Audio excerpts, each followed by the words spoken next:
Arkadaşlar merhabalar.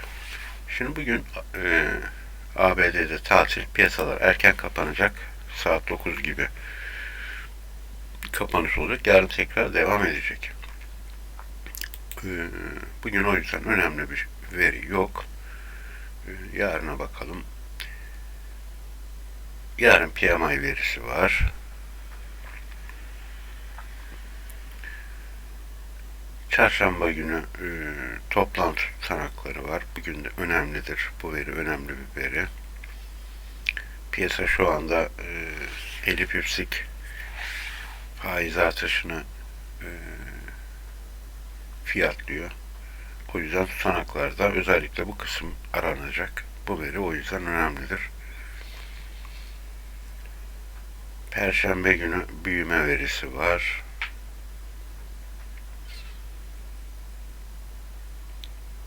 Cuma günü çekirdek kişisel tüketim giderleri var. Bu veri de önemlidir. Çünkü direkt enflasyonla alakalı bir veri.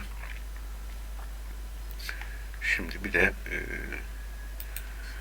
faiz artışı monitörüne bir bakmış olalım. Bu Cuma günü %21'e kadar çıkmıştı. Şu anda 18.1 ama akşam üzeri update olur. Bu zaten yine 21'e çıktı ama Cuma günü tekrar 18.1'e düştü. Geçen hafta 9.2 idi. Geçen haftaya göre yaklaşık %100 bir artış var. Yani buradaki artış yüzünden zaten enstrümanlar baskı altında kaldı ve fiyatlar da düştü. Şimdi algoritmanın verdiği işlem noktalarına bir göz atmış olalım. Dolar endeksi 104.75 gelirse sell işlemi yapacak. USDJP'ye 135.48 gelirse sell işlemi yapacak. Euro USD 1.0619 gelirse buy işlemi yapacak. GBP 1.19 gelirse buy işlemi yapacak. Tesla henüz açılmadı. Nasdaq 12.074 gelirse buy işlemi yapacak. 12.074'te.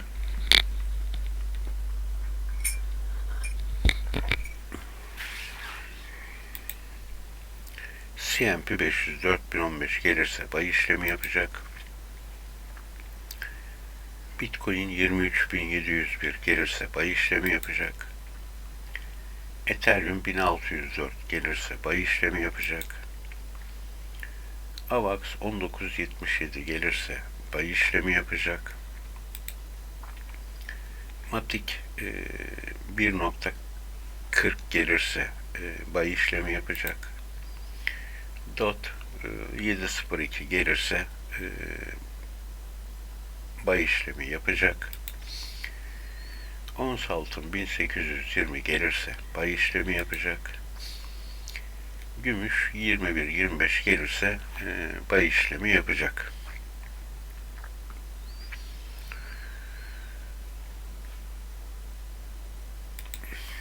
Pozisyonlara da baktığımda elimde 22 tane pozisyon var.